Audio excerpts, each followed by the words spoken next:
Good morning, people. It is Sunday. Oh my God, we got through the first week of April, and we are finally getting into spring-like temperatures here in Michigan. It's going to be 60. That's going to be the high, with a real feel of 45. I think spring is here. I don't want to be too hasty, but I think it's finally here. Now, with this video, I got someone that commented on the Venezuela update, and Brian Pierce was the person's name. I don't think I ever told how I make my analysis on situations. So let me tell you now. When I look at a situation, especially with this government involved, I look at the pattern of behavior that they've exhibited in the past. Since 2001, they have been on a oil theft-driven genocide across this world. I mean, they are everywhere. They've got troops in South Korea. Well, they've always been in South Korea for a long time. Anyway, but they are in Iraq. They're in Syria. They're in Yemen. All over Africa. Now they're going to be going at Venezuela. What do these countries have in common? Gold. Libya. Gold. And they have oil. Now, I know Yemen doesn't have gold or oil that we know of, but they are a major border. They are a means to getting things from a port to inside, through Saudi Arabia, into Iraq and all there. So, yes, Yemen is needed. Their ports are needed. Now, looking at Yemen, the genocide going on there, the famine going on there, should tell you how far this government will go to get what they want. This, my friend, is what I'm going on.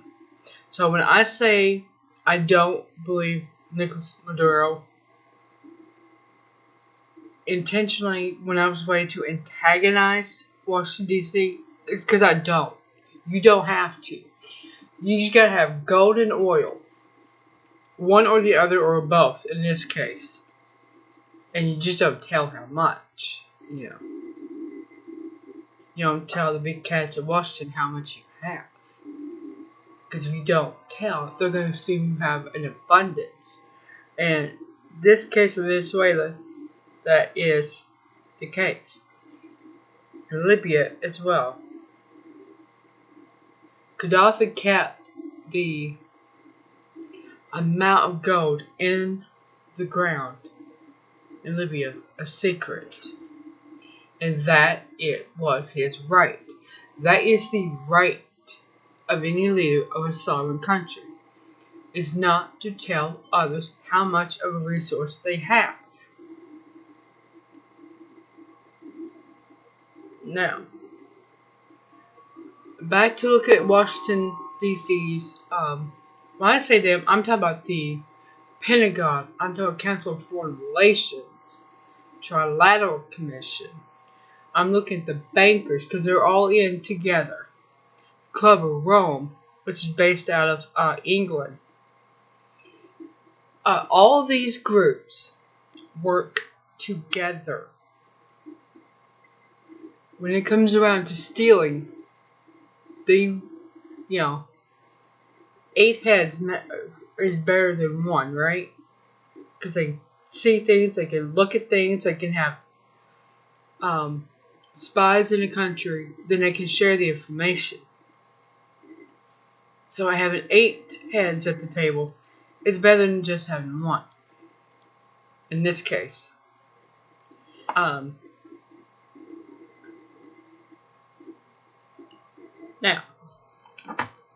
I'm going to share an article with y'all. This Brian Pierce made it clear. I gotta put my glasses on, y'all, because reading this print is kind of hard. Saying that Maduro's goons forced people to vote for him. That nobody voted, no one ran against him. And apparently, Ms. Pierce, you don't know what you're talking about. Because last year, not only did Maduro have one opponent, he had two opponents. He had, what is those names?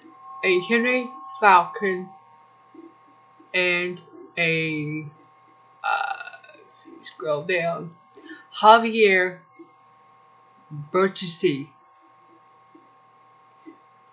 It's Bertucci.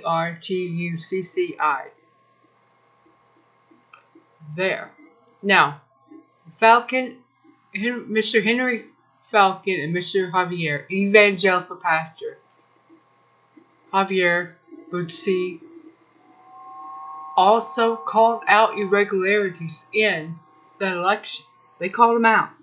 I'm not saying that Maduro won fair and square. No. I've said all along, he is a politician, and he's going to take the route the politicians take, which is whatever gives them the edge. That's what it is. It's a dog-eat-dog world in politics, no matter where you are. Now, let's move on to my next story. This is rich. You're going to love this. Iran to place U.S. Army on terror list if Washington does the same with Revolutionary Guards. Oh, finally. Holy cow. Washington, D.C. has been, since 2011, running amok in the Middle East. Killing people left and right without remorse. Now, the leader of Iran needs to remember one thing. Like the Revolutionary Guards, they don't do nothing without his say-so. Our military doesn't do anything without the say-so coming out of Washington, D.C.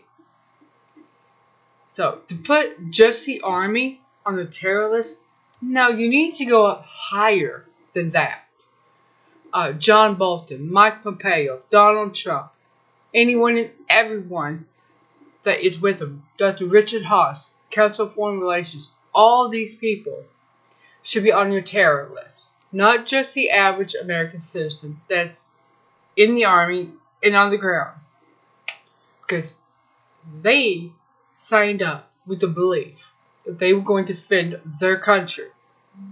What they ended up doing is having to slap a NATO patch on their uniform, if not wearing a NATO uniform itself, which is not what they signed up for. I'm going to leave you the link to this. I mean, this is just rich, y'all. Finally, another country going to do something like this. Yeah, about time. Now, what we need to see is more countries doing this. Don't go after the average person. Go after the big cats. Not the Jaguars and the Cougars. No. Go after Club of Rome, Council of Foreign Relations, Trilateral Commission, Pentagon, the administration itself, Senate, Congress. Go after all of them. Because nobody is a bigger threat to us in this country and to people around the world than this government. Okay, I'm going to stop here because Thursday's video is going to be a product review I am so excited to share with y'all. You're going to love it. If you do candy, it's going to change how you... It's just going to revolutionize how you can. How you use your cook range. It's going to save you so much money. I will see you tomorrow for Missing Child Monday. It's gonna be more of a recent case as opposed to an old one. See you then.